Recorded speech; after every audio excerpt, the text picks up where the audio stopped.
The word progress rings out in our days ever more frequently, loudly, and powerfully. Hardly a day goes by without hearing that our era is the age of progress.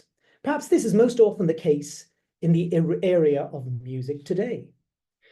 These opening sentences of an article which was published in January 1848 in the Allgemeine Musikalische Zeitung reveal something of the contemporaneous intellectual climate in Europe. The date is significant.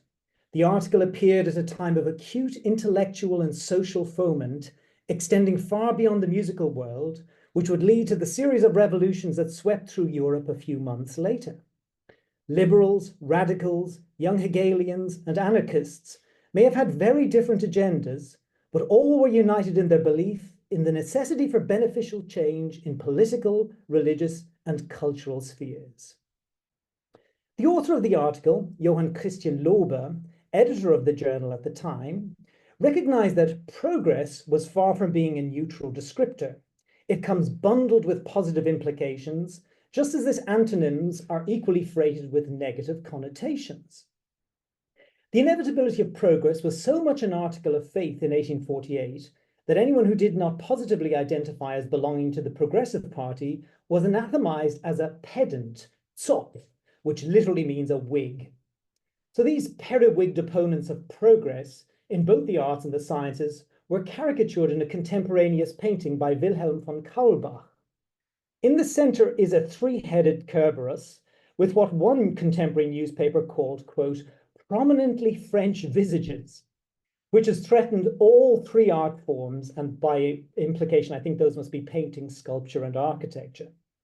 The three female characters, by implication, are muses or representations of these art forms who have been imprisoned by critical strictures. Fighting against such monsters are three prominent Nazarene artists, Cornelius, Overbeck, and Veit, all seated on the back of Pegasus. If anyone has any idea as to the fourth figure standing on the back of the tortoise might be, I'd be grateful for suggestions. Pegasus is depicted as vaulting over the sleeping figure of Gerard de Layres, a Dutch artist regarded as the embodiment of academism. Note that he is holding a wooden artist's model. Approaching the plinth from the other side are the classicists, Carstens, Thorvaldsen, and Winkelmann, with Minerva providing divine support, and the Prussian architect Karl Schinkel bringing up the rear. As Lobe framed the issue, one had to choose between the Progressive Party or the Periwig Party, which was not a real choice.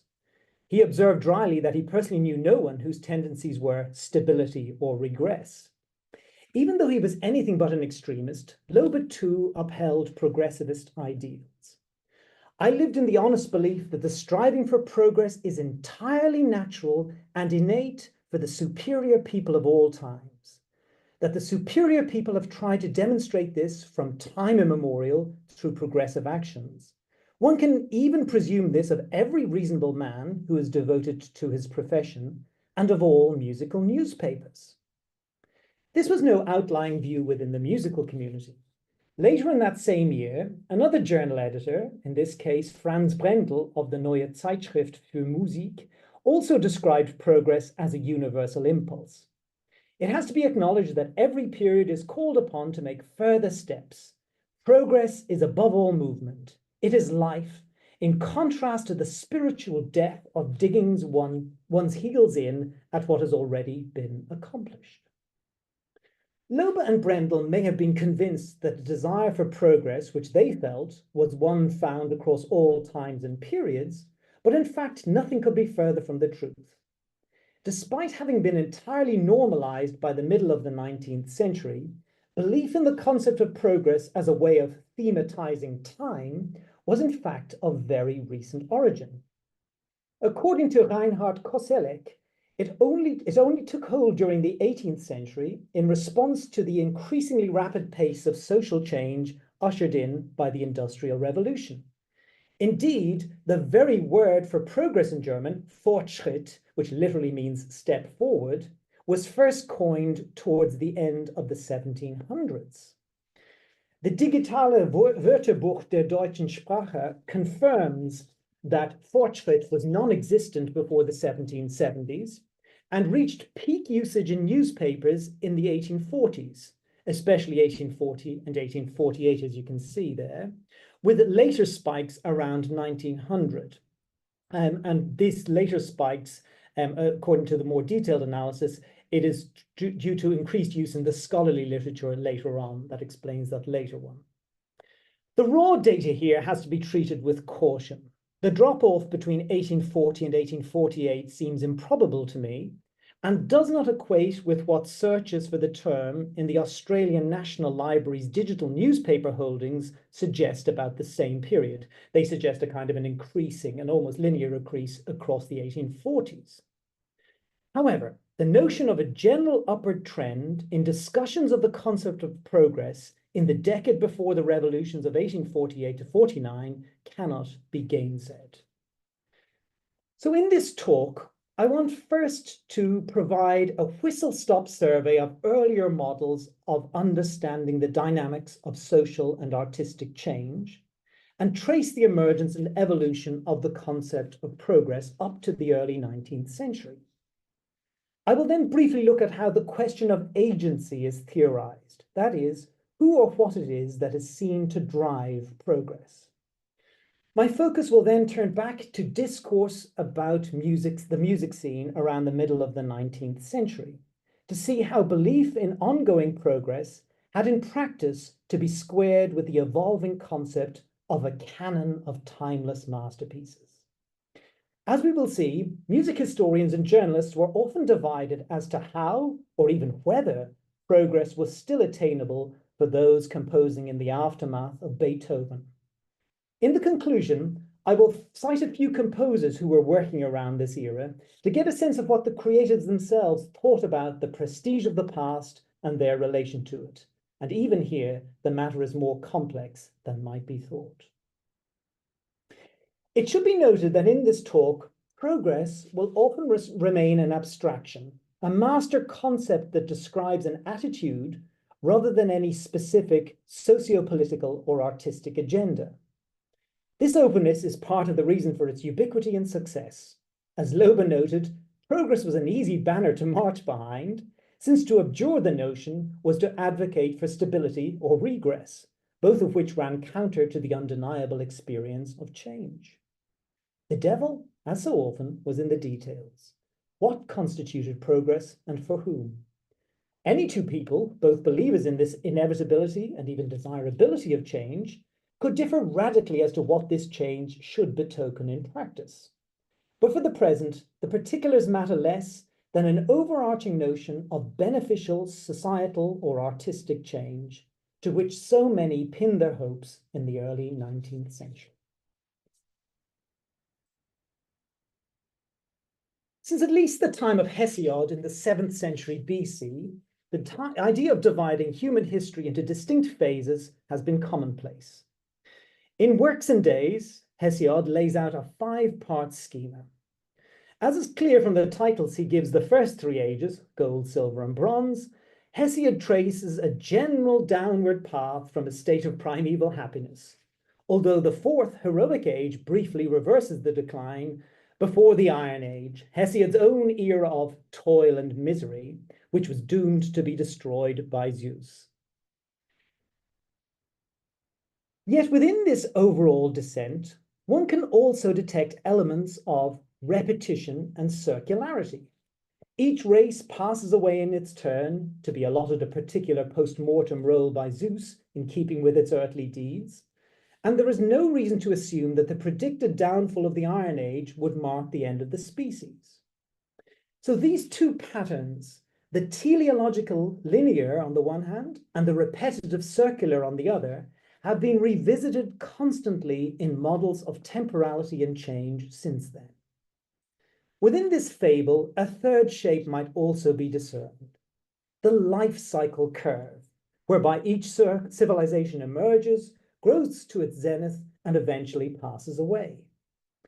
This operates over shorter spans than the other two, that is, it maps the course of each age individually rather than the totality, and admittedly there is little direct support in Hesiod for any idea of growth and development across a period. Nonetheless, this too would become a hugely important structuring device for historians, with both classical and medieval writers frequently comparing the growth, maturity, and decay of a state to the ages of man. In the post-classical world, ideas on time and temporality were strongly conditioned by cyclical patterns in nature and by aspects of Christian thought. Theologians in pre-modern times might speak of progress, and the Latin words are profectus or progressus, and in the terms of the journey of an individual soul. But as Koselleck notes, this, quote, must not be confused with the temporal kingdom of this world. Living in the era between Christ's first and awaited for second comings amounted to living in end times, a period of predicted tribulation for believers. Examples of progress within secular contexts, therefore, did not contradict, quote, the fundamental experience that the world as a whole was aging and rushing towards its end. As one commentator has put it, for Augustine, as for any medieval believer, the course of history would be satisfactorily complete if the world came to an end in his own lifetime. He was not interested in the question whether any gradual amelioration of society or increase in knowledge would mark the period of time which might still remain to run before the day of judgment.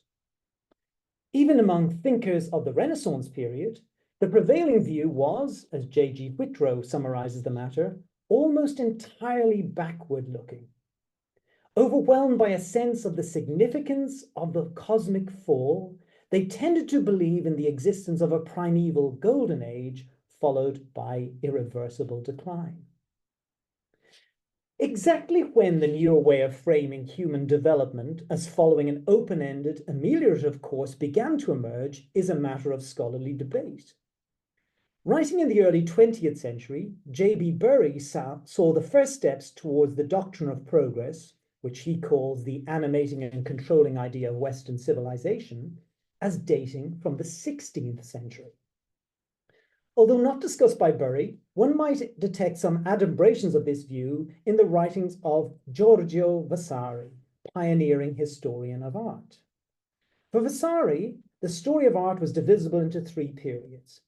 The oldest, where the three arts, painting, sculpture, and architecture, may be seen to exist in a state very far from their perfection. A second, evincing clear improvement in invention and execution, with better design and style and greater accuracy. And a third period, Vasari's present, where art has achieved everything which could possibly be permitted to an imitator of nature. These three ascending stages could, by analogy with a human life, rank as infancy, youth, and maturity. As Erwin Panofsky has noted, the fourth stage, that of old age decrepitude, is conspicuously missing in this scheme. Given his subject matter and when he was writing in 1550, it would have been difficult for Vasari to finish his story other than at a high point, since the last artist he wrote about in the first edition of his book was the still living Michelangelo, whom he regarded as having demonstrated in every art and every profession the meaning of perfection in the art of design. But because of this very perfection, even Vasari could not refrain from broaching the possibility of future decline. This present period has risen so high that there is more reason to fear its decline than to expect further advances. Over the course of the 17th century, optimistic and forward-looking views gradually replaced the retrospective focus of earlier eras. A historian of ideas, tracing the antecedent conditions necessary for the triumph of progress as ideology, would have to consider the scientific revolution, and within the arts, the querelle of the ancients and moderns in both France and England, in which the authority of thinkers and writers of antiquity was seriously challenged by increasingly modern voices. Around the turn of the 18th century, a new idea, that of continuing perfectibility, began to take hold, exemplified by the likes of Leibniz. We must recognize a certain perpetual and very free progress of the whole universe, such that it is always going forward to greater improvement. Although many substances have already attained great perfection, Yet on account of the infinite divisibility of the continuous, there always remain in the abyss of things slumbering parts which have yet to be awakened, to grow in size and worth, and, in a word, to advance to a more perfect state. And hence no end of progress is ever reached. Koselleck describes this associated linguistic and conceptual shift as a move from perfection to perfectionnement. From the expression of a goal came the processual category of movement. The Enlightenment, with its investment in the improvement of a largely secularized world, marks the full emergence of the concept of progress as an open-ended process and as a master narrative to explain human change. Consider Turgot's landmark 1750 essay entitled Philosophical Review, where nature and society are seen to follow two very different courses. The phenomena of nature, governed as they are by constant laws, are confined within a circle of revolutions which are always the same. The succession of mankind, on the other hand, affords from age to age an ever-changing spectacle. Thus, the human race, considered over the period since its origin, appears to the eyes of a philosopher as one vast whole, which itself, like each individual, has its infancy and its advancement. Tellingly, like Vasari before him, Turgot does not analogize old age or decline in his overall schema, even though he discusses ebbs and flows in various spheres of human activity. For example, he says, the arts and sciences are in turn discovered and perfected, in turn retarded and accelerated in their progress. Neither he nor the other Enlightenment philosophes in general were naive in believing that an ameliorative course was always followed in actuality. Voltaire's satirical portrait in Candide of the ever-optimistic Pangloss, who parrots simplistic versions of Leibniz's more nuanced beliefs, testifies to this. In this, they contrasted to the 18th century Whig school of historical writing, whose adherents universally vaunted Britain's advances since the Glorious Revolution of 1688. Their historiographic exaltation of recent times at the expense of the more distant past found a particularly eloquent expression in the opening chapter of Macaulay's famous History of England. The history of our country during the last 160 years is eminently the history of physical, of moral, and of intellectual improvement. Those who compare the age on which their lot has fallen with a golden age, which exists only in their imagination, may talk of degeneracy and decay, but no man who is correctly informed as to the past will be disposed to take a morose or desponding view of the present. Such wonderful confidence. Perhaps the most famous 18th century treatise on progress was the Marquis de Condorcet's 1794 Esquisse, a historical sketch of the progress of the human mind, divided into 10 epochs. Condorcet, dubbed the last of the philosophes, lost his life in the French Revolution the year after writing this lengthy outline, but despite the turmoil of the times, he was a steadfast believer in the perfectibility of man as having no other limit than the duration of the globe on which nature has cast us. This progress will doubtless vary in speed, but it will never be reversed. Of particular interest to us today are his occasional remarks on the arts, where his faith in progress, as I read it, can only be maintained by means of some special pleading. In ancient Greece, for instance, he notes that the fine arts attained a degree of perfection that no other people had known before, and that scarcely any has since achieved. However, elsewhere, he deprecated those who exalted the works of the classics over the achievement of the moderns in epic poetry, painting, and sculpture. If an enthusiasm for antiquity claims a certain superiority of genius for the men who created its masterpieces, it is very difficult for anyone who compares their works with the productions of Italy and France not to perceive the real progress that the art itself has made at the hands of the moderns. Then these modern achievements in turn form a new obstacle to his theory of continual betterment. The art of our painters is still the art of Raphael and the Carracci. Too much time has elapsed without the appearance of a genius comparable to Raphael for us to attribute so long a period of sterility to chance alone. Does this cause him to doubt his theory and side with those who suggest that the arts are condemned to an eternal, monotonous imitation of their first models, since the most sublime and moving beauty has already been apprehended? Not at all. He dismisses this opinion as mere prejudice, born of the habit, which is prevalent among artists and men of letters, of judging men instead of enjoying their works. I'm not sure that that's a full answer to his query, but still. A more intriguing rationale for still believing in the perfectibility of the arts is laid out earlier in the sketch. We shall sketch the progress of these arts and discuss its cause, distinguishing between what can be seen as the perfection of the art itself and what is due only to the happy genius of the artist, a distinction which should remove the narrow limits that have been set to the process of perfection in the fine arts. Now, I'm still trying to work out what he means by this distinction, so if anyone has any suggestions, I'd be very glad to hear them in the discussion afterwards.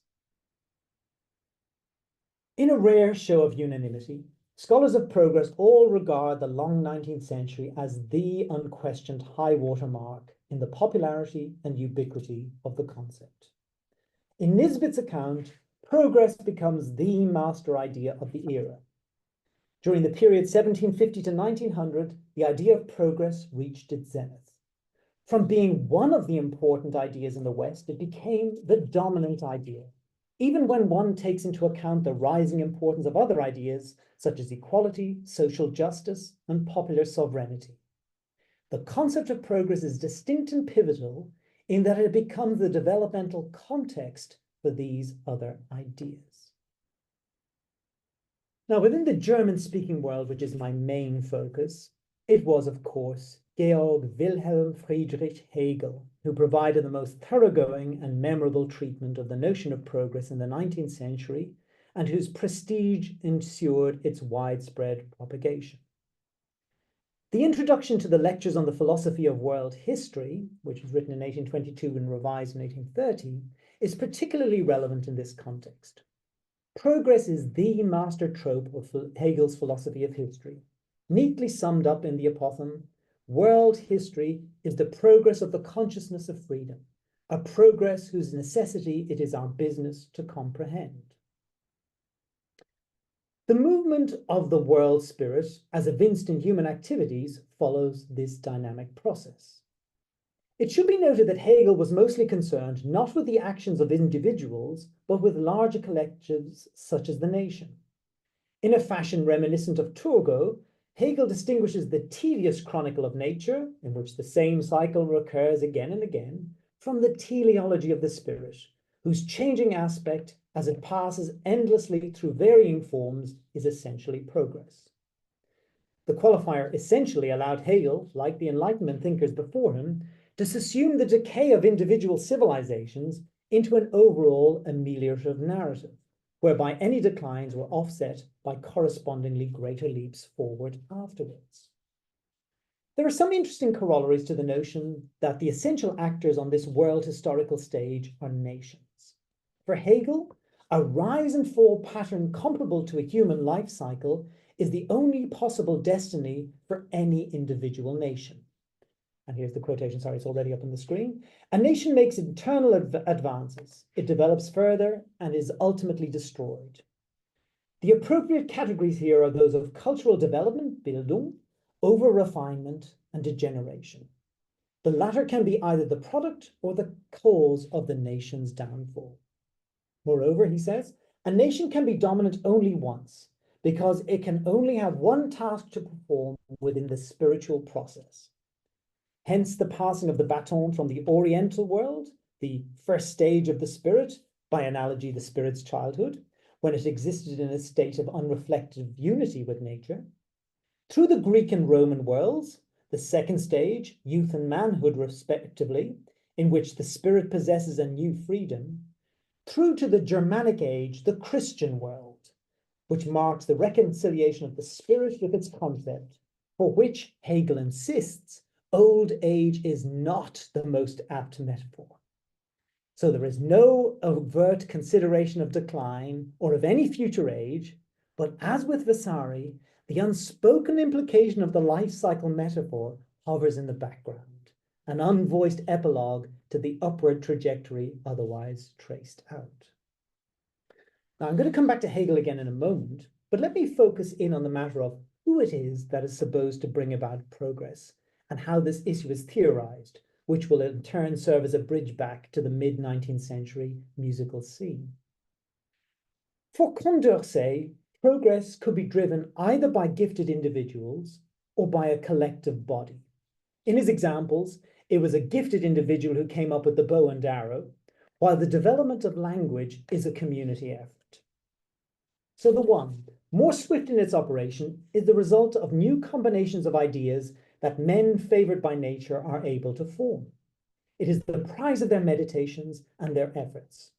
The other, a slower process, is born of the reflections and observations that offer themselves to all men, and even from the habits that they contract in the course of their life together.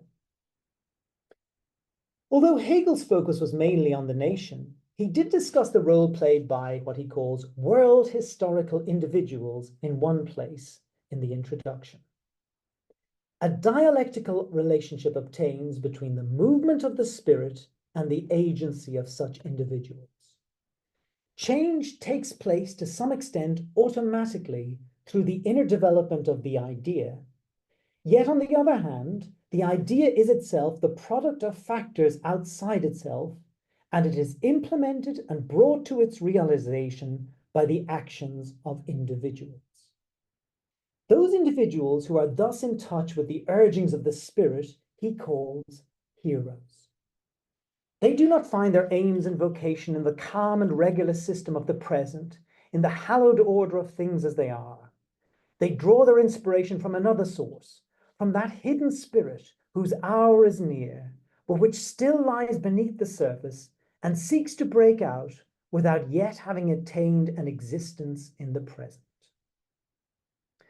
The world historical individual is in a curious position vis-a-vis the society of the day, it should be noted. He, to use Hegel's pronoun, is simultaneously of his time, both axiomatically and in the sense of knowing what needs to happen at that time, and ahead of his confreres, because he is in touch with the proleptic promptings of the spirit. This opens up a source of potential tension, which has an impact on both the hero and the rest of humanity. Even though these heroes are carrying out something consonant with the urgings of the world spirit, Hegel recognizes that they will face opposition that needs to be overcome. Ultimately, however, the timely innovators will win out.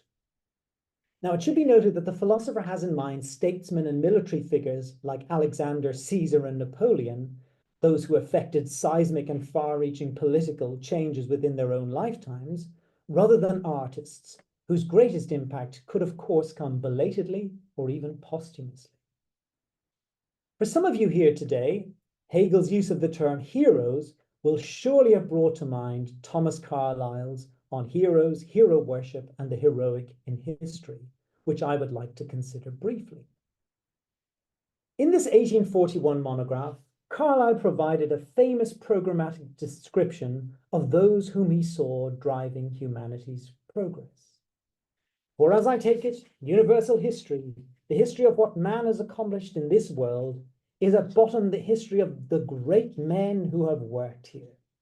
They were the leaders of men, these great ones, the modelers, patterners, and in a wide sense, creators of whatsoever the general mass of men contrived to do or to attain.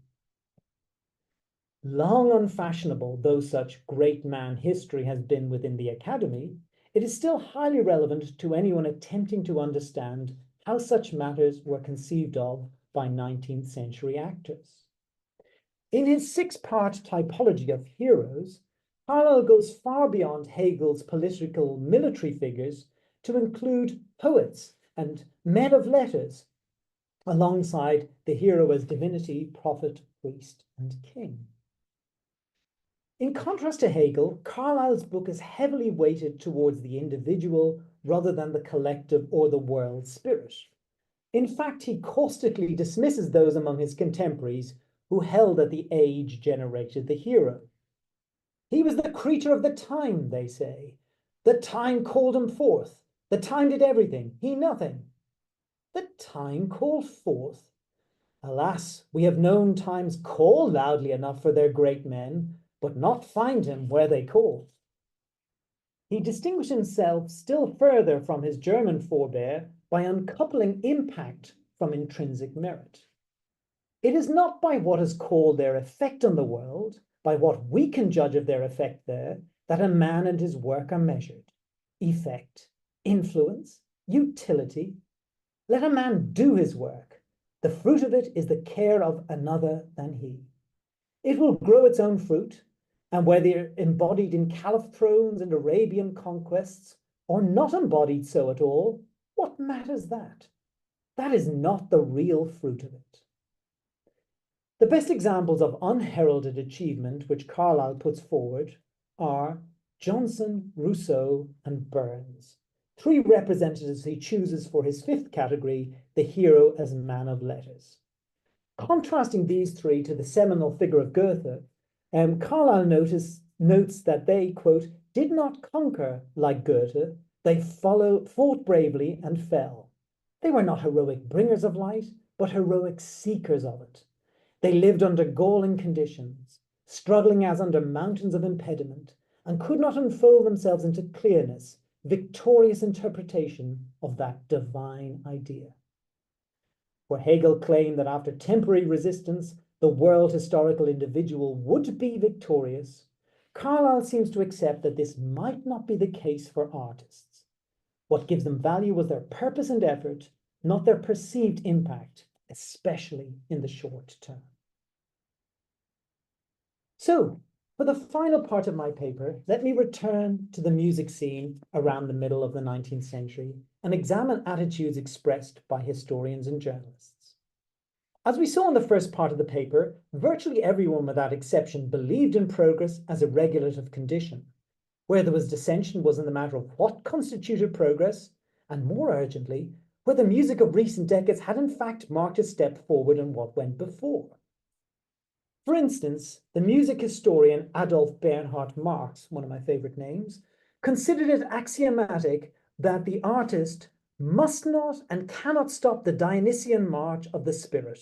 Onward the call resounds and resounds without intermission. So far, so progressive sounding. However, Marx himself called into question whether progress after Beethoven was even possible, let alone had been achieved. The last unquestionable progress in musical art is associated with the name of Beethoven. It is the spiritualization of instrumental music by raising it to the sphere of definite conceptions and ideas. The question, taken strictly, is whether another real progress has been effected since his time, or whether any further progress is still to be expected. This same tension can be seen 2 decades earlier in the work of Raphael Georg Kiesewetter. His 1834 book, Die Geschichte der europäische abendländische oder unserer heutigen Musik, The History of European Western Music, or Our Music Today, takes a proto-Carlylean approach in that significant individuals are seen as the main historical agents, with his historical periods all identified by 1 or 2 outstanding composers. As a historian, Kiesewetter knew that lamentation has in every age been heard over the decline and even the absolute loss of the good old music, while nevertheless, at the same time, every age has imagined itself to have attained the utmost summit of perfection in the art. This same doublethink, interestingly, is discernible in his own writing. Kiesewetter believed that this fairest of arts has, through a series of epochs, with slow yet steady progress, gradually arrived at that perfection which we all believe, and I think with great justice, that it has now attained.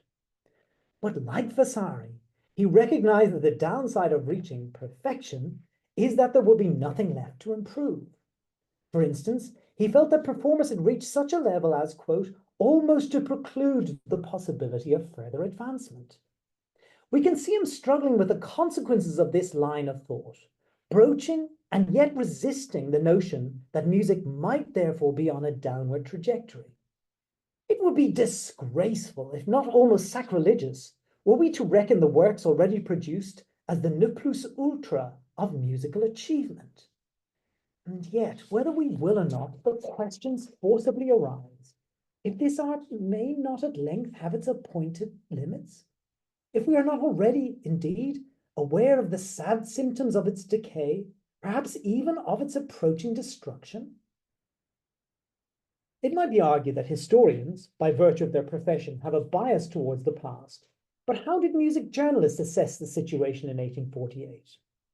Few were as confident in music's ineluctable forward momentum as Wolfgang Kiepenkerl, who denigrated most past music, and indeed much of what was written at the day, as insufficiently progressive. And the views attributed to him here are as paraphrased by Lobe. Haydn, outdated position, only reflecting the moods of the 7 Years' War in his compositions. Mozart, again a bygone position. Of the best young masters, Mendelssohn, only classical, not romantic. Schumann, sadly fell back into classicism. Goethe, nothing yet decided, still developing. Always not right. Everything not yet completely satisfying the present. Forward, progress, progress. Lobe, who remember has reported these words, distinguished his own position from such extremist views. He granted older works, quote, not merely historical significance, but considered them artworks in which he could still take pleasure. Moreover, Lobe posed the rhetorical question as to which of the composers of the day had reached the lofty position from which he could look down on Beethoven's Ninth Symphony and the late quartets. Surely all the best living German masters would be happy were one to say, you are on the same level as Beethoven. You've reached him. You are a genius equal to him. Franz Brendel, whom we met at the first part of the paper, would meet the most exacting description and definition of a progressive, but even he comes across as less ideologically blinkered than Kiepenkerl. For Brendel, progress is first of all sympathy with one's present. As a consequence, composers were called, quote, to come out of the feelings of a past worldview, to open their hearts to the time, to live in their time. This was an imperative whether the age was greater or lesser than the one that preceded it. He even conceded that progress might be regression if the new era is more limited than the earlier one, offers less nourishment to spiritual creation, or is less favorable to the art in question than the preceding one. Brendel certainly acknowledged the quality of the Viennese classics, but still saw opportunity for those working in his time. If we consider the musical conditions of the last great epoch, there is no doubt that here something perfect, something for all times has been created. Notwithstanding this, it should be noted that new things offer themselves and that the path of development is by no means shut. An even more insidious challenge to the notion of progress or its possibility than all before the achievements of the Viennese classics was the idea that there was no way of improving upon the current state of the musical vocabulary itself. Kiesewetter, as we have seen, was an exponent of this view, as too was one Johann Schucht, although the latter was far less tortured by the consequences of this belief. In his article, The Surpassed Position in Music, which is written as a riposte to Brendel's article, Schucht acknowledged that there were many areas of musical practice where progress was possible. The technical improvement of instruments, the discovery of new ones, increased dexterity and aesthetic performance from virtuosos, all of which he believed were possible and would lead composers to achieve new effects. But the language of music had, in his view, reached an unsurpassable pinnacle. Progress, i.e., true perfection, was only still possible at a time when the system of tonalities and harmonies determined by these had not yet developed into the complete natural system that we now possess. So what conclusions can we reach from this congeries of views? First of all, it seems quite clear that despite faith in progress being practically universal, there was much less certainty as to whether the recent musical past had in fact manifested any advances beyond the preceding era. This bears out Karl Berger's observation in his monograph Bach's Cycle, Mozart's Arrow, that progress should be properly understood as a normative, not a descriptive notion, one that names what should happen, not what actually does happen. Even a fanatic like Griepenkerl seemed more committed to calling for progress rather than demonstrating it was actually happening at the time. The weight that the recent past was exerting on the musical present is something new in music history of this era. Previous generations had been largely able to shrug off the achievements of their forebears and proceed with confidence, which is not to say that what they did was always accepted by others. This became increasingly difficult for the post-Beethovenian generation to do, the more his posthumous reputation continued to rise. To finish, I want quickly to survey what three composers around this time had to say about the past and how they saw its relationship to the present. Unsurprisingly, the notion of a perfected musical language was rejected by most, but not by all. Felix Mendelssohn, for instance, in the course of conversations with Lobe himself, expressed the following anti-progressive views. I deny forthwith that there are new paths to be cleared, for there are no more new artistic territories. All of them have long since been discovered. New ground, vexatious demon for every artist who submits to it. Never, in fact, did an artist break new ground. The exact opposite view was voiced by Johannes Brahms the following decade, as he expressed his exasperation with a Viennese critic who spoke of music's development as something that was completed. The most blockheaded thing that little Debrois insists on is his vision of the pinnacle of the completed cathedral of music. Who can ever say that something which has no end has now reached its end? Small-minded people have always wanted to place a full stop after every genius. After Mozart, we want to stick to the last but one. As a third and final representative composer, consider Franz Liszt. Like Brahms, Liszt rejected those whose respect for the classics led them to try to freeze music at a specific point in its development, the consequences of which would be a severe limitation on the creative freedom of those who followed. He pointed out the unhistorical nature of this argument in this series of sarcastic rhetorical questions. Was music always what it is today? Did it always obey the same laws? Did it always delight through the same attractions? Has it always retained the same character? In every age, is it now not thought now to be perfect, and hereafter to be subject to unalterable rules, after which it shall then have reached its complete development? It is curious that the three responses we have considered cut across party lines as they were understood at the time. In the so-called War of the Romantics, Brahms was a vocal opponent of Liszt and venerated the deceased Mendelssohn. Brahms and Mendelssohn were both perceived at the time to be conservative, while Liszt was a dyed-in-the-wool progressive. And yet it is Brahms and Liszt who, in their rhetoric, resisted the tyranny of the past over the present, whereas Mendelssohn chose to emphasize continuity over difference. In any case, the complexity of mid-19th century composers' responses to the past as found in their actual compositions goes far beyond what I can cover here.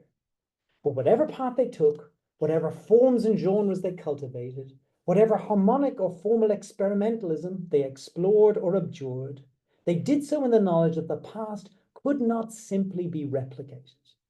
Even Mendelssohn acknowledged that his works contained new ideas and images, while Liszt and his ilk self-consciously created new genres and new syntheses with different art forms.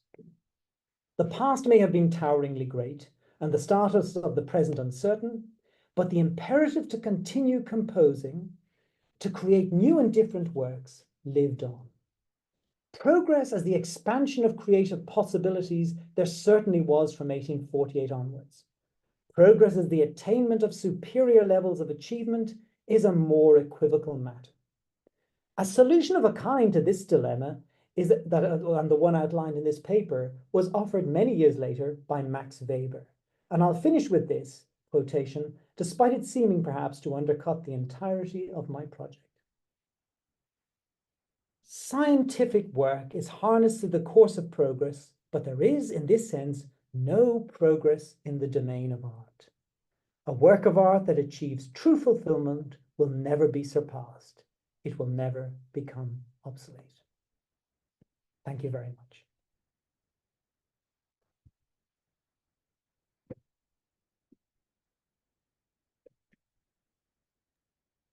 Thank you so much, David. That was an amazing sweep of history and ideas. It was an intellectual history that was very complete and also very accessible.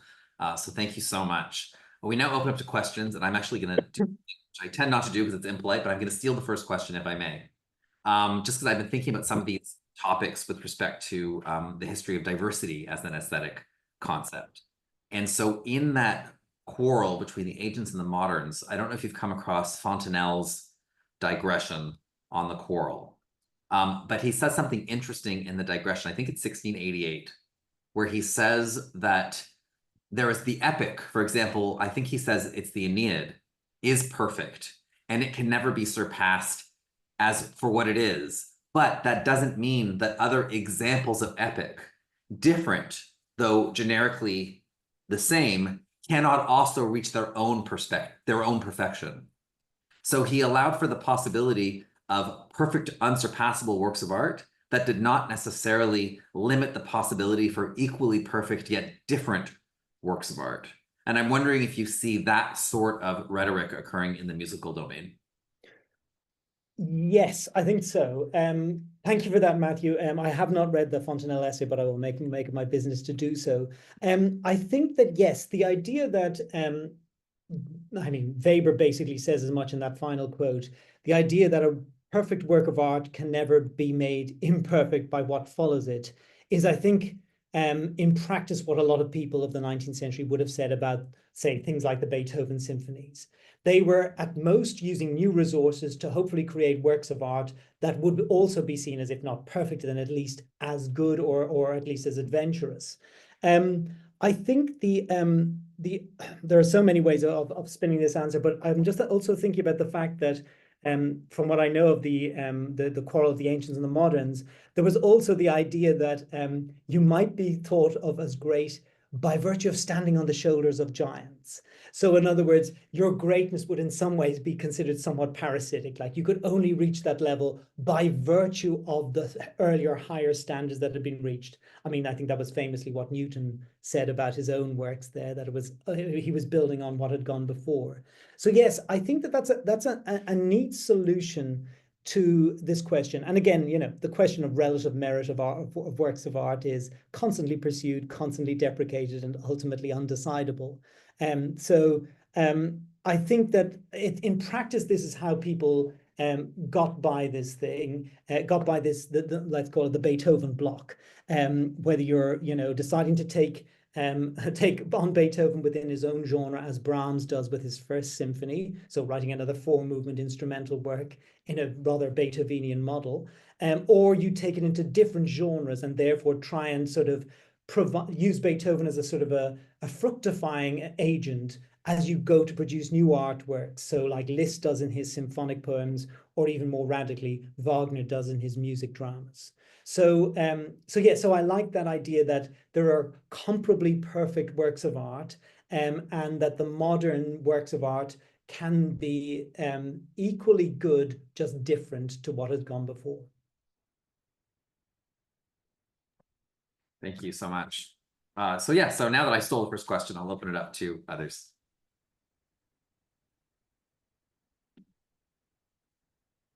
Yeah, please go ahead, Artie. Great.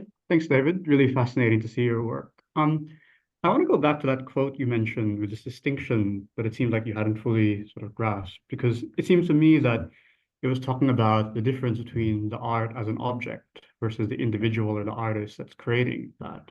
And sort of with what you were talking about with these great men and sort of history and so on, I think with people like Hegel and I think even Adorno, they would make the distinction between art as a system as a kind of necessary system that's moving along through history, versus the contingencies of the people that happen to make it at any given moment.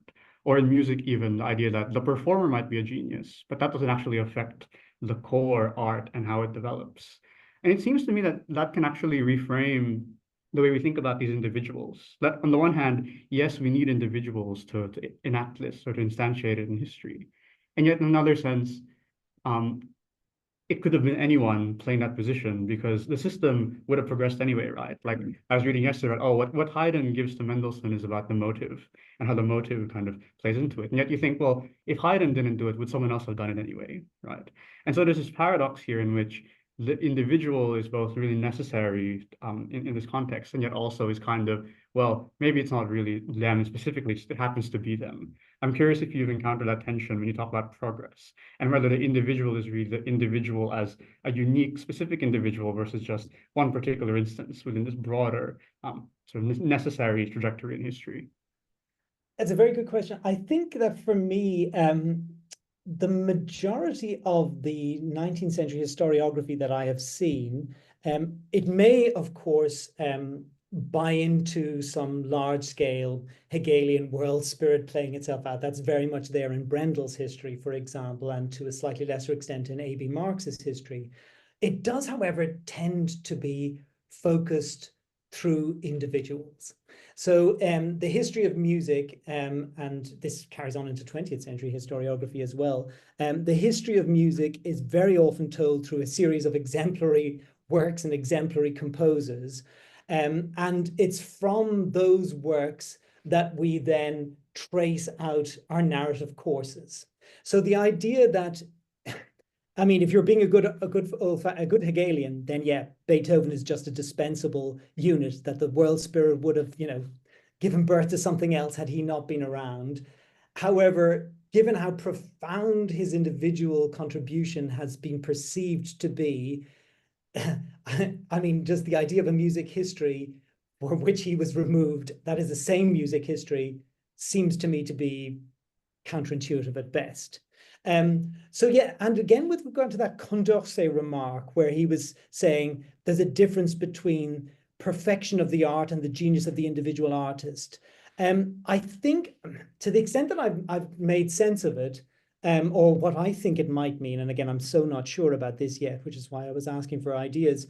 It seemed to be that you could say that an individual can do amazing things, but perhaps the art itself still allows for greater technical improvement or expansion of possibilities. Like you could say, Giotto did his absolute best as it was possible to do within the medieval art frame. Well, once they'd invented perspectives and chiaroscuros and various other sfumato techniques, then the art itself showed that it was capable of progressing. So it might be a way of celebrating achievement, individual achievement, and still saying the art form itself had greater perfectibility. And of course, that now becomes a problem in the early 19th century because some people think, no, the musical languages, thank you, is perfect as it is.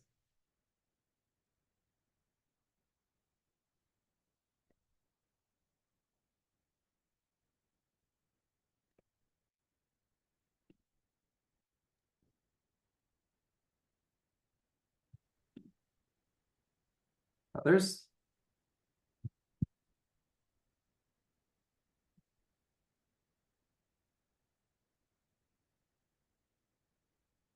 That comment, if I may, unless I missed a hand, reminds me of something by Northrop Frye, the literary critic, and I'm just going to read this.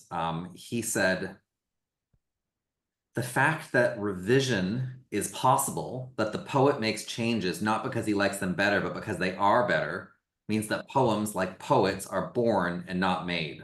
The poet's task is to deliver the poem in as uninjured a state as possible. And if the poem is alive, it is equally anxious to be rid of him and streams to be cut loose from his private memories and associations, his desire for self-expression, and all the other navel strings and feeding tubes of his ego. The critic takes over where the poet leaves off," right? So he's attacking biographical reductionism when it comes to literary criticism and a kind of genetic account that roots the creation of the poem in the poet's life experiences. but I think it is speaking to this idea that there is something about the universality of form that sees artists as mere conduits or tools for the creation of things that somehow have a kind of Platonic existence outside of them. It's almost mystical. I mean, it makes me, you know, Fry's influenced by Vico. Vico's a figure you didn't talk about in terms of time and progress, and I'm wondering if he's popped up at all in your research. I have to confess, I think I had a look at Vico some time ago, got a few quotations. Sorry, this is an extract from a chapter that's 3 times as long. So I think some stuff remains in footnotes or made it to the cutting room floor before this paper. I can't even recall what I found interesting in Vico. There were a couple of things, but thank you. I'll have another look at him there. Yes, that idea that the work of art is somehow exceeds its creator. Or is rather the creator is at best a midwife for bringing it into being. That is found within the musical circles as well. Maybe the most famous example of that was Stravinsky, who you can't rely on for a single thing he says, as far as I know, where he says, I was just the, I didn't write the rite of spring, I'm just the vessel through which the rite of spring passed. And, you know, it's a beautiful creative alibi for anyone's like, just don't blame me. You know, this is the muse insisted that I write all those terrible rhythms and mixed meters. So as far as how that might link in with the concerns that I'm finding in this period, I think that idea that there is a kind of impersonal nature to progress, that it isn't just your decision to just I am making progress here, but rather I have written this, and then you look back, or other people look at it, and then 20 years later you're like, oh my good Lord, that did launch something, and that was a particular thing. That I'm sure has happened, and I can probably think of cases where that happens. The people, by the way, that this is part of a much larger study, but the people that I'm going to look at are composers who are very, very much more self-conscious that they were making art that was deliberately progressive. So the 4 major figures I'll be looking at are Liszt, Wagner, Richard Strauss, and Mahler. Now, none of those was just writing music thinking, yeah, that's just nice music. They were very much sort of thinking about, Liszt's phrase, very suggestive, is all I wanted to do was hurl my lance as far forward into the future as possible. And that's probably the most explicit statement that he was very much sort of engaged with this ongoing progressive direction of art. So so for my particular characters, even though the effect of their art might exceed or differ from what they intended, I'm particularly interested in the scope of their intentions and how that does shape what they are doing there. So the Fry attitude, where the artwork itself is doing the heavy lifting and the artist's agency, that would be a very different sort of project to the one that I'm embarked upon.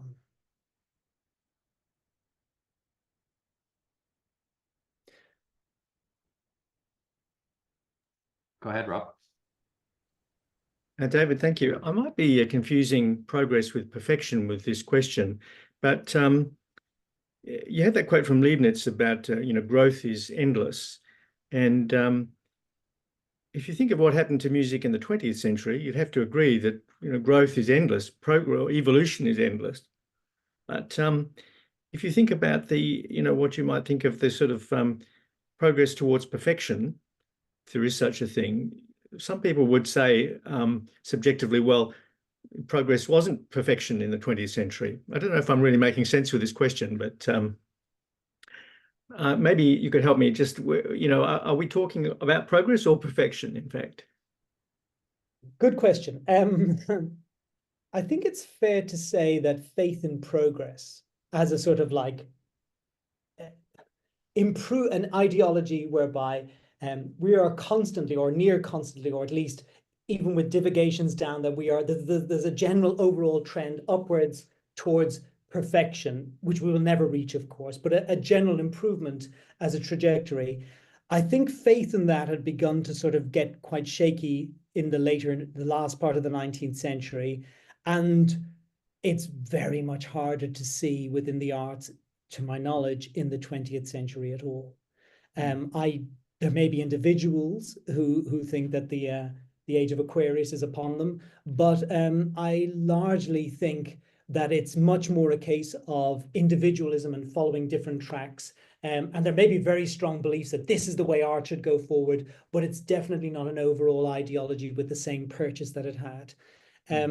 I think even in society nowadays, we would probably think much more of progress as something that is maybe more a category of technology, i.e. our iPhones are allegedly getting better all the time, and our computers are getting faster, etc., etc., and our metros are getting more reliable. But by and large, I don't think too many of us would necessarily sort of subscribe to the fact that in the popular domain, the music of today marks an advance over the music of the 1960s. In fact, the narrative is almost always the other direction.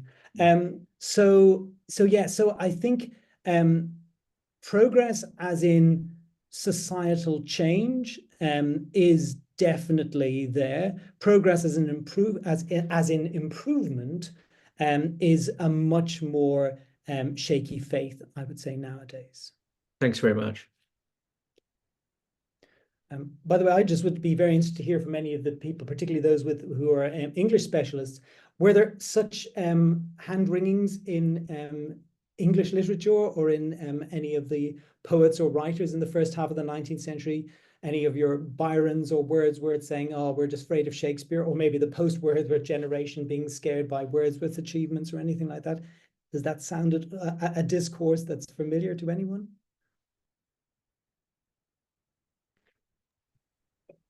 I mean, I can jump in on that. It's interesting because, again, not being an expert on the question, a couple of things to observe. One is there's definitely a feeling that within the English tradition, there are people that have reached a form of perfection and other forms that are still in a primitive or rudimentary state. So very few poets felt they could surpass the excellence of Paradise Lost, for example. That was the epic that could not be surpassed. And many people tried to write epic in the 19th century, but none of them have achieved any kind of lasting fame, whether that's because they lack the quality or because there's a critical bias against feeling that Paradise Lost is surpassable. So that's one thing. The other thing regarding Shakespeare is that Shakespeare had to get classicized before people felt he was unsurpassable. So that's a thing that takes place in the arts, at least in literature, where, you know, Johnson was basically the person who did it. There was a debate about Shakespeare in the 17th century about whether he was truly the greatest poet or whether he, you know, he bastardized all the classical forms and he was inferior to someone like Corneille, you know, or Racine, who were more, you know, classically conformist. And, you know, Samuel Johnson, Dryden and Johnson together, I think, had a big role in making a claim for Shakespeare's perfection, which then becomes accepted by the 19th century, though people were still happy to revise him and boulderize him and change the endings and so on. So the form that I'm interested in, the novel, was seen as still having a long way to go. So you get novelists of the 19th century being less concerned maybe with perfecting the novel as a form than with just establishing it as a form that had the potential for greatness. But no, there's no hangover after the Romantic poets that poetry can't be surpassed. And it's interesting because Keats, I think, now is a very intimidating poet for anyone writing. But I don't think there's a lot of rhetoric in the 19th century that, oh, Keats has written, so, you know, we can never write an ode again. I'm not sure why. It's interesting to think why music might be a little bit more. I think that this was defeated in the 18th century by those who overthrew the ancients. You know, once the ancients lost their profound authority, and they had been venerated by people like Alexander Pope and others, it freed up the literary space in a way that that never really closed up again. So in some ways, this might be an area where music is dealing with similar problems, but, you know, a good 100 years later. Yes, that's fascinating. Thank you, Matthew, because that's clarified something for me, which is effectively that music didn't have its ancients in the same way. So, you know, nobody in the Renaissance was looking back to ancient Greek music because they didn't know it. They knew about ancient Greek music, but they didn't have sort of like anything that was anything like the stature of the Iliad or the Odyssey. it was, frankly, the first set of sort of like gods were created around the early 19th century. So even J.S. Bach, whom nowadays we would venerate as very much at the top shelf, had to be effectively rediscovered in the early 19th century, and therefore canonized. So so maybe we never had the ancients against whom to quarrel as moderns, as musicians, and it was only then that the moderns became the new gods without ever having to struggle against older ones, and thereafter they ruled the roost there. So that's an interesting thought. So thank you for giving that to me. It is. It's interesting to see that that Beethoven is kind of the Homer, or the Virgil of music history. Yes, both of those. There are literal representations from the late 19th and early 20th centuries, which is, I think, called like the Musical Hall of Fame or a Valhalla. And in center, sitting on the throne, is Beethoven, flanked by Haydn and Mozart, and then by Mendelssohn and Schumann and various others. But yeah, it's extremely clear the canonization centering on Beethoven, which happens pretty much during the latter part of his lifetime and very much posthumously after that as well.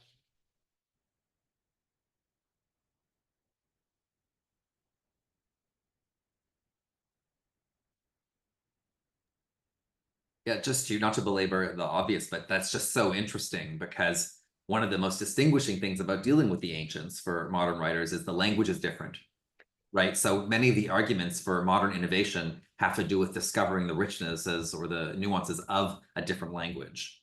And second, the cultural situation is very different. So some of the arguments that are made, for example, by Dryden about Shakespeare is that, well, of course, he has more diversity of forms because Britain has more diversity of personalities than ancient Greece did. And they're different personalities that demand representation. Whereas you're dealing with a figure who's writing in basically the same harmonic language as those figures in the 1830s and 40s are thinking about. And it's the same cultural condition as well. So I guess I was going to ask you, the people who see themselves as progressive and innovators, primarily, do they see themselves as kind of expanding the language of music? Is it mostly in the realm of, like different arguments can be made about in literary studies, for example, where change is taking place. Sometimes it's in genre, sometimes it's in language and invention, sometimes it's in style, sometimes it's in content. So for the progressives in music, where do they see the progress as taking place? I think all four of those, maybe the most overtly political of the varieties of progress will be the one preached by Wagner. So his brand of the artwork of the future is, at least initially, a very communitarian, idealistic, removed from the crass commercialism that he saw of his day. So it very much does. It's basically a kind of like a socialist utopia of everyone comes together to build these beautiful artworks. Admittedly, that's not how it eventuated, and he was almost single-handedly responsible for creating both words, music, and doing some of the stage direction.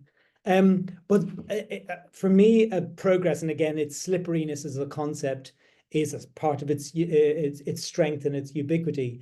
For the people that I'm concerned with, it very much concerns genre. So you have the invention of new genres like music drama, which is very different from traditional opera, the symphonic poem, which is substantially different from existing orchestral genres. You definitely have it within musical language. So the use of new chords, new harmonies, new ways of modulating between tonalities, a vast expansion in instrumental resources. So that might equate to style, perhaps. So the, new instruments, but new combinations of sounds. So those would be, I think, three of the major areas. And then, of course, just a new kind of aesthetic world is being opened up, i.e. you should, if you're a Lisztian or a Wagnerian, you should be entering into some kind of synthesis with other art forms. So music expands its possibilities by, in this case, taking great literary works of art as your subject matter and then writing music that is inspired by and relates to those, like Faust symphonies or Dante symphonies or symphonic poems called Hamlet. In Wagner's case, it's an even more thoroughgoing Gesamtkunstwerk, a union of different art forms like poetry, music, and dance slash staging to create some kind of a composite greater than any of the individual arts, super art form.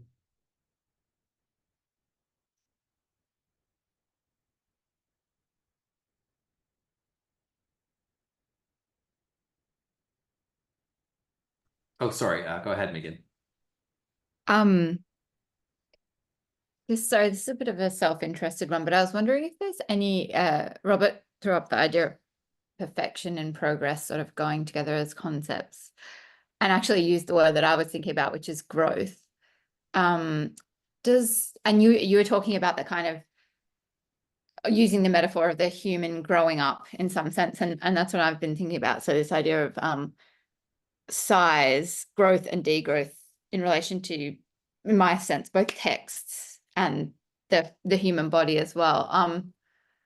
Is this something you saw a lot in the social criticism you're reading, or in music? Like, and I don't know what size would convert to in music. Is it like scope or something, or scale, grandiosity maybe? I don't know. Sorry, not related question. No. So let's see. I think that the metaphor of where you are in the spirit's development, I mean, that's very clear in Hegel for sure.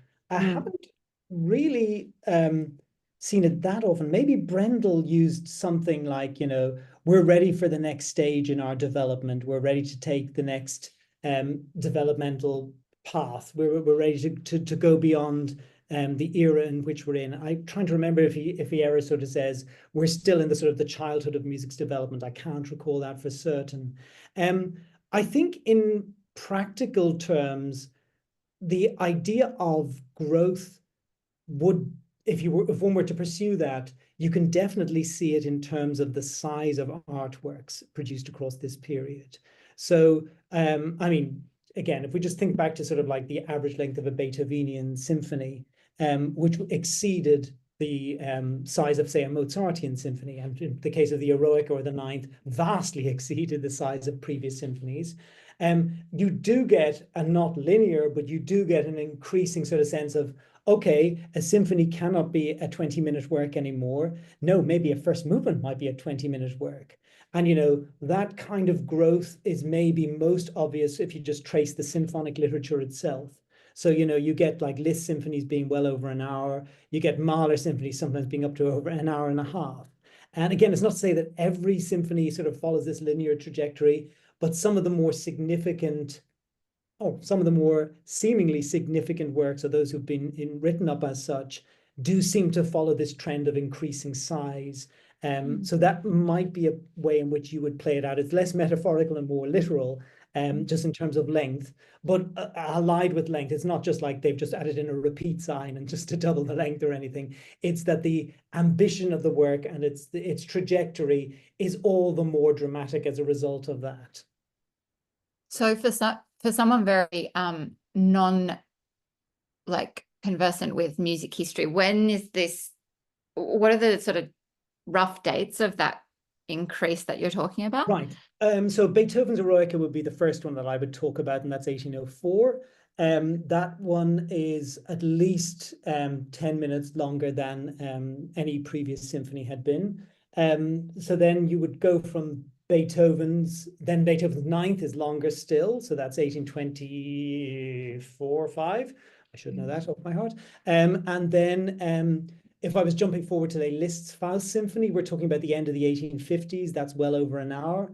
And then if you want to jump all the way to Mahler, which would be another place to look, Mahler's Third Symphony is the early 1900s, maybe 1901 or so, and that's 90 minutes or so.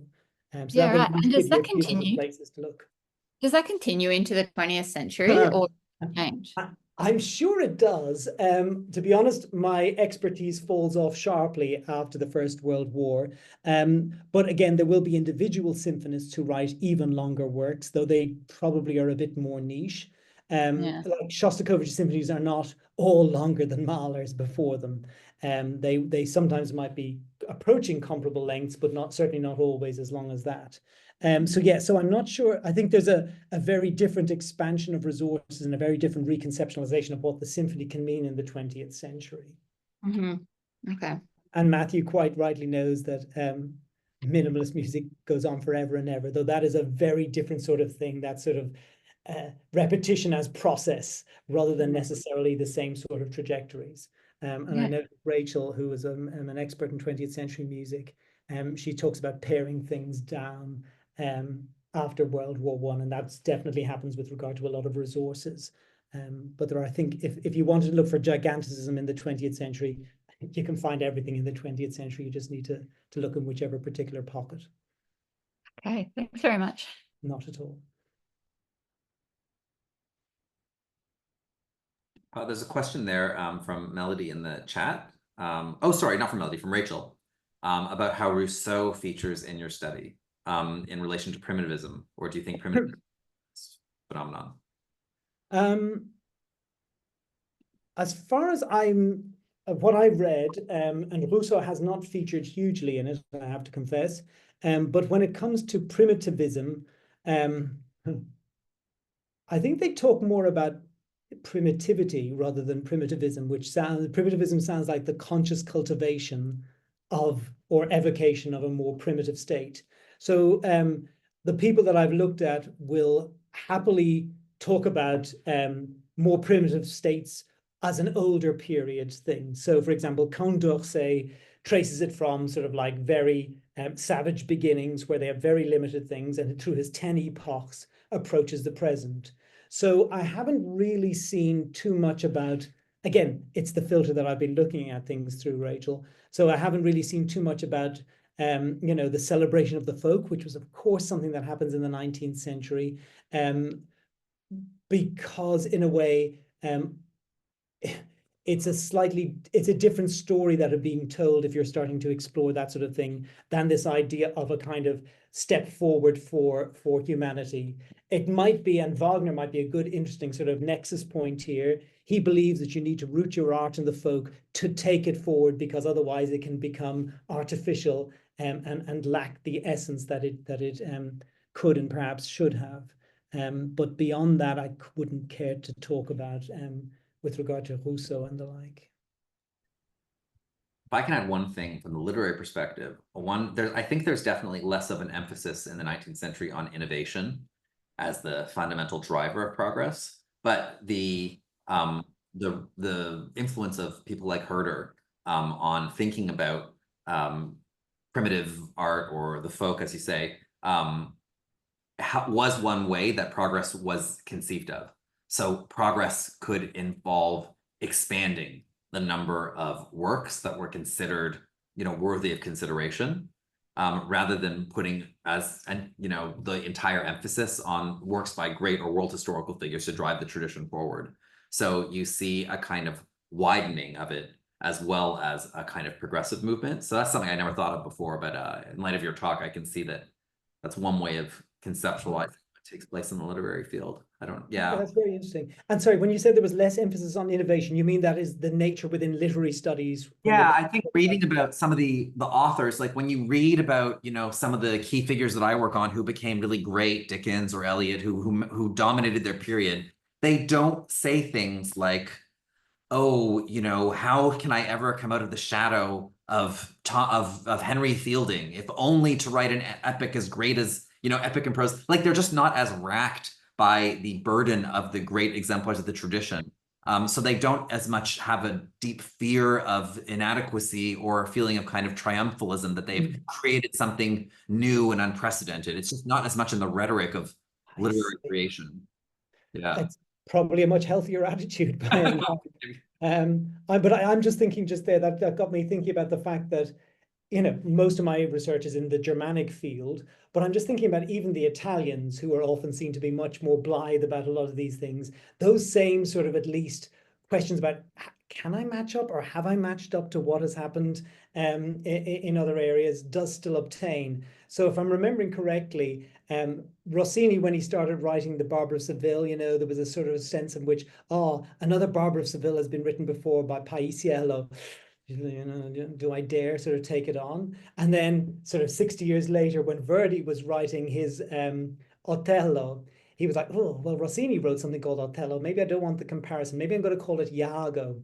And eventually said, no, I just can't be that cowardly. I just have to call it Othello and let the chips fall where they will. And I think it's fair to say for modern audiences, Verdi's Othello is doing pretty well. Thank you. Right. Well, I see we're at 4:30, which is typically when we adjourn. So if there's any last words that people want to get up to the table. Okay, thank you. Well, I think you'll all join me in thanking David for a really wonderful, stimulating, enjoyable talk. Thank you so much. Thank you so much for having me, Matthew. And thank you all for coming and for your kind thoughts. And you'll have to keep us updated on the progress of the project and its perfection. Thanks all. Thanks. Everyone have a good day.